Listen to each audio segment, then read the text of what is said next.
My name is Susan, and I am a 55-year-old company employee who has spent nearly 31 years living and working overseas. I moved abroad with my husband and daughter, building a life far from home. However, as time has passed, things have started to change. My daughter is now in her final year of college, and by next year, she will graduate. She dreams of working for a company in Germany, and lately, I have been wondering if it is time for me to return home as well. It's not just about my daughter's job. There are other things weighing on my mind. I have been struggling with decisions about my future, especially when it comes to my husband and our life together. Moving back to Germany feels like a big decision, one that I need to discuss with my parents. I have also been reflecting on my career, as I work at my father's company and have done so ever since I graduated from college nearly 31 years ago. After finishing my degree, I was sent to the US to manage our company's overseas branch. Our business mainly focused on exporting Germany goods, and despite being a relatively small branch with only a few experienced employees besides myself, it contributed significantly to the company's overall sales. Many of our customers were wealthy individuals who sought high-quality Germany products, which made our exports quite successful. One of the reasons my father chose me for the position was my strong language skills. Since I was fluent in multiple languages, he believed I would be the perfect person to oversee the U.S. branch and handle communication between our clients and headquarters. While our veteran employees managed the business negotiations, my main role was to serve as an interpreter and handle financial operations. It was a big responsibility, but I was determined to prove myself. Even before officially taking on the role, I had been preparing for my move while still in college. I worked closely with the employees who would be transferring to the U.S. with me, ensuring that everything was in place for the branch's operations. My parents had mixed feelings about my move. My mother, in particular, seemed anxious. I still remember the worried look on her face when she said, "Be careful." My brother, on the other hand, felt guilty that I was the one going instead of him. He had always believed that working abroad should have been his responsibility, but there was one major problem. He didn't speak a word of any foreign language. Knowing he couldn't take my place, he told me, I should be the one going, but I wouldn't survive without knowing the language. I'm counting on you to do well in my place. Although my brother wasn't an officer at the company back then, he now runs the business. Maybe that's why he felt so bad about sending me overseas. To make up for it, he tried to do something for me before I left. One day, he introduced me to a close friend of his, thinking it might help me feel less alone. "This is Paul," he said. He's been to the US a few times for work, so he knows what it's like there. I think you two would get along. I wasn't very interested at first. Dating didn't seem like a good idea when I was about to leave the country. I was already busy with work and preparations, and the thought of getting into a relationship at that time felt unnecessary. But when I met Paul, he surprised me. He was charming, easy to talk to, and had a refreshing personality. To my surprise, we had a lot in common. Our conversations flowed effortlessly, and I found myself enjoying his company more than I had expected.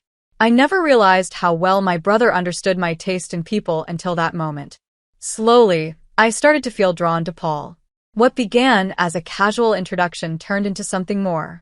We ended up dating for about 7 months before I officially moved overseas after graduating from college. Looking back, that decision shaped my entire life. Now, decades later, I find myself at another major crossroads. Do I stay where I am, or do I return home? The answer isn't simple, and as I stand on the edge of yet another big change, I can't help but wonder what the future holds. As I was preparing to set up our company's branch in the US, my life became incredibly busy. During that time, Paul and I saw each other almost every day. He had known from the beginning that I was going to move overseas, and despite that, we grew close. When our relationship became more serious, Paul brought up something unexpected. He told me he was thinking of moving to the US as well. At first, I was surprised, but his words made me happy. The idea of him being with me in a foreign country was reassuring, but I knew that because of work, I couldn't make any decisions based on emotions alone. Setting up the US branch was my top priority, and I couldn't let anything get in the way of that. One day, Paul excitedly told me, "A friend of mine works in the same city where you'll be living, Susan. I've been looking into jobs there too. I think I can make this work." Hearing how determined he was to be with me made my heart swell. Not only did Paul seem serious about our relationship, but he also seemed serious about building a future together. He even talked about marriage, and everything felt like it was falling into place. Things moved smoothly from that point on, and after much thought, Paul and I decided to get married. But not everyone was thrilled about it. My father, in particular, didn't seem pleased. "I don't know about this Paul guy," he said one evening, frowning. "He always knows exactly what to say, and something about that doesn't sit right with me." I tried to defend Paul, explaining how much he cared about me and how determined he was to be by my side, but my father wasn't convinced. Despite his concerns, my mother was more open-minded. She reassured him, saying, "Paul is a friend of our son. If he trusts him, then we should too." Eventually, my father gave in, and after dating for about a year, Paul and I got married. We had our wedding in Germany, surrounded by family and friends, and afterward, we moved to the US to start our new life together. Our honeymoon was spent exploring the country that we would soon call home, and everything felt like a dream. Once we settled in, things progressed well. Paul managed to find a job through a friend's company, and my work at the new branch went better than expected. Customers responded positively, and we quickly gained a strong reputation. I sent regular reports back to my father, keeping him updated on our progress. But despite my good news, my father still seemed uneasy. Every time we spoke, he would ask the same question. "Are you and Paul getting along okay? I heard he found a job there too, but is everything really all right?" No matter how many times I reassured him that we were doing well, he never seemed fully convinced. It was as if he had a gut feeling that something wasn't right. On the other hand, my brother, who had always supported my relationship, trusted Paul completely. He often told me, "If you ever need anything, just rely on me. I'm always here to help." For a while, life continued smoothly, and I had no reason to doubt Paul. But then, one day, I received an unexpected call from my brother. His voice was serious. "Susan, there's something you need to know," he said. "The company Paul used to work for in Germany went bankrupt." I was shocked. Paul had never mentioned anything about this before. My brother continued, explaining that there had been a major financial scandal. Apparently, someone within the company had been involved in accounting fraud, manipulating the financial records to hide stolen money. Since the books appeared accurate, no one noticed the problem until it was too late. The owner, who was a friend of my brother, had consulted him about the company's struggles, but the financial damage was too severe. Eventually, they had no choice but to shut the business down. The more I listened, the more uneasy I felt. Why hadn't Paul told me any of this? Did he know about the fraud? And if he did, was he involved? 1,000 questions flooded my mind, but one thing was clear. Paul had kept a huge secret from me. I quickly put the news out of my mind since we were both so busy with work. After moving to the US, we hardly ever went back to Germany. Instead, our parents and Paul's parents visited us. They worried about us and often came to check on us while traveling.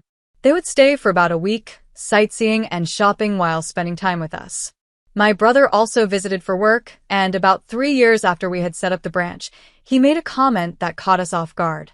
"The branch is doing great," he said with a grin. "Maybe it's time you two started thinking about having kids."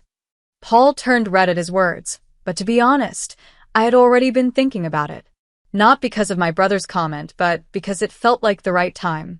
A short while later, I found out I was pregnant. When I shared the news, both our parents were overjoyed. I wasn't sure whether to give birth in the US or go back to Germany. My mother, however, offered to come to the US and help out, which made the decision easier. Even if I had returned to Germany, the company would have been fine since we had experienced employees handling things there. But my mother felt it would be difficult for Paul to be left alone while I was away. Paul, on the other hand, didn't seem to agree. "It feels wrong to have your mother come all this way. Maybe it's better if you go back to Germany, Susan," he said more than once. Even after we decided that my mother would come, he kept bringing it up, insisting that it would be easier for me to give birth in Germany. As my due date got closer, my mother arrived to stay with us and help prepare for the baby's arrival. I was happy to have her there, but at the same time, I worried about my father being left alone. One day, while Paul was out, my mother spoke to me quietly. "Actually, your father told me to come and take care of you," she admitted. She explained that my father still didn't fully trust Paul. He was afraid that if I went back to Germany and left Paul alone in the US, he might cheat on me. My mother was worried about me too, so she didn't mind coming. She also liked the calm and pleasant weather here. Besides that, she had another reason for staying with me. She had been living with my brother and his wife, but their relationship was strained. She wanted a change of scenery and some time away from their tense home. She shared all of this with me, confiding in me about her true feelings. I understood why my father was worried. Paul was very friendly and got along easily with women, which sometimes made me feel uneasy. There were moments when I wondered if he might be unfaithful if left alone. Knowing that my father was keeping such a close watch on Paul reassured me. It showed that he still cared about me deeply. Eventually, I gave birth to our daughter safely. Paul's parents traveled all the way to the US to be there for her birth, which made me happy. My mother also stayed with us for 4 months to help take care of the baby. Paul was helpful during that time, so when my mother returned to Germany, she left everything in his hands, trusting that he would continue to support me. But the moment my mother left, everything changed. Paul, who had been helping with housework and childcare, suddenly stopped doing anything. "Please keep taking care of our daughter like you have been," I told him, frustrated. Instead of understanding, Paul snapped back at me. "I'm busy with work too. You're at home all day, so you should be able to handle it alone." His words hurt. He made it seem like I had nothing to do, but the truth was, I had already started working from home for the company while also caring for our daughter. I was just as busy as he was, if not more. But no matter how many times I tried to explain, Paul wouldn't listen. In the end, I had to take care of our daughter, do all the housework, and manage my job by myself. Just as my father had feared before we got married, I started losing trust in Paul. But I didn't have time to dwell on it. I managed by leaning on the friends I had made in the US, and with their help, I raised my daughter, Jessica. From a young age, Jessica often said and did things that surprised me. There were moments that left me speechless. Before she even turned 1, something strange happened. One day, she was smiling and waving at empty space, something she had never done before. I didn't think much of it at first, but later that day, I got a call from my mother. My grandmother had passed away. I froze.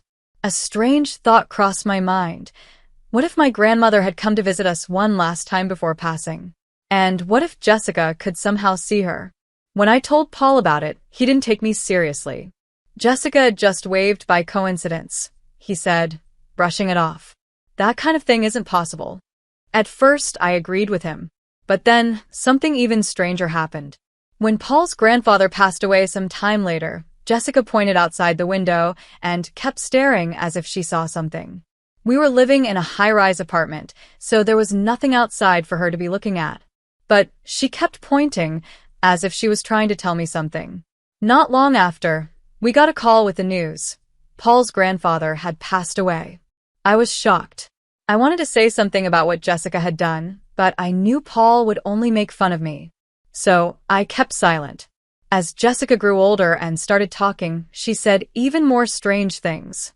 One day, she looked at me with a serious face and said, "Uncle's baby is going to be a boy." I was surprised by Jessica's sudden words and asked her what she meant. She confidently said that my brother's family was going to have a baby boy. At that time, my sister-in-law hadn't even announced that she was pregnant, so I didn't believe it. But out of curiosity, I called my brother. When I told him, he was shocked. "How do you know that?" "My wife just told me today." At first, he didn't believe me when I hinted that the baby might be a boy. But months later, when my sister-in-law actually gave birth to a baby boy, my brother got scared. That's when I finally told him about Jessica's strange ability. Unlike Paul, who always dismissed it, my brother believed in her right away. He told me, "If Jessica ever says anything like this again, let me know immediately." As Jessica grew up, her mysterious ability didn't fade. Every now and then, she would say something unexpected, and later, it would turn out to be true. It wasn't like she could predict world events, but when it came to personal matters, She seemed to know things before they happened. When Jessica started looking for a job as an adult, she insisted on moving to Germany, but she never explained why. I didn't understand her reason, but I trusted her. She had always been different from the rest of us. Paul and I wanted her to stay in the US and find work here, but in the end, we decided to respect her decision. At the same time, I started thinking about my own future. The branch was running smoothly, and there were trusted employees who could take over my work. Returning to Germany started to feel like a real possibility. But when I brought it up, Paul immediately said, "I'm not coming back." Lately, our relationship had been strained. We barely spoke at home, and I started to wonder if separating wouldn't be such a bad idea. Since Jessica was going back to Germany for her job search, I thought it was the perfect time to talk to my parents and brother about my future. When I told Paul the first was thinking about leaving with Jessica, he actually seemed happy. "You don't have to come back. I'll stay here alone," he said, without hesitation. His response made it clear he understood what I was thinking, and he was fine with the idea of a divorce. It made me realize just how distant we had become over the past 31 years. When we first moved to the US, we had been so close, but now we were like strangers. I made my decision. I would go back to Germany with my daughter. At least for a while, I would stay at my parents' house and figure out my next steps. One day, while Jessica was out job hunting, I sat down with my parents and told them I was seriously considering divorcing Paul. They listened carefully and then told me, "Do what feels right for you." Their support made me feel much lighter, as if a huge weight had been lifted off my shoulders. Feeling a little nostalgic, I took out some old photo albums and started flipping through them. There were pictures from our honeymoon, memories from when Paul and I were happy together. Just then, Jessica came home and noticed the pictures. She leaned over and looked curiously. "You and Dad were so close back then," she said softly. Without thinking, I spoke the truth out loud. As Jessica stared at the honeymoon photos, she suddenly muttered, "Dad is lying, Mom. He doesn't care about you at all." Her words caught me off guard. "What?" I asked, unsure if I had heard her correctly. Jessica trembled as she continued. With her strange ability, she revealed something shocking. "Dad married you and moved to the US to run away because he stole money from his company." My heart pounded. This couldn't be a joke.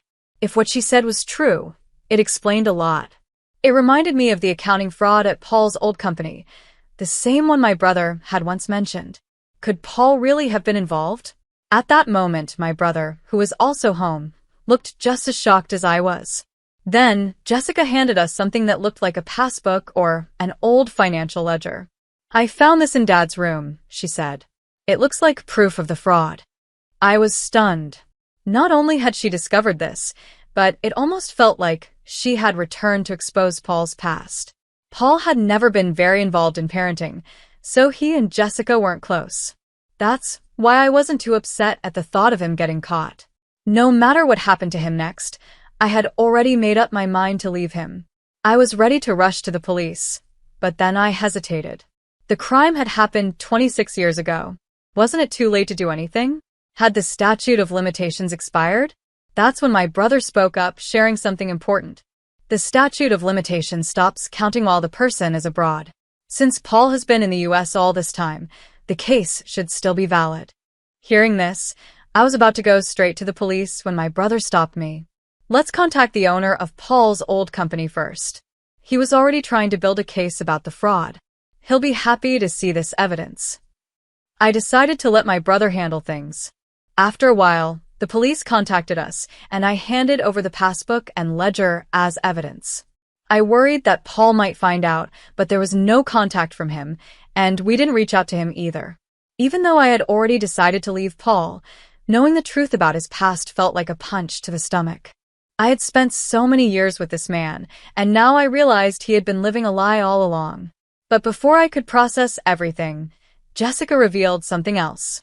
"I came back to Germany because I didn't want to be around Dad," she said. "He's been cheating on you, Mom." I had my suspicions, but hearing it from my daughter made it real. "How do you know that?" I asked, my voice shaking. Jessica hesitated for a moment before saying, I've known for a long time. I just didn't know how to tell you. She had proof. She even had photos of Paul's affairs. Knowing that she had kept this painful secret for so long, afraid to tell me, made my heart ache. But more than that, it was terrifying to realize just how much Paul had been hiding from me all these years. As the police investigation continued, suspicion grew that Paul was involved in the accounting fraud. The police wanted to question him, but we knew he would never return willingly.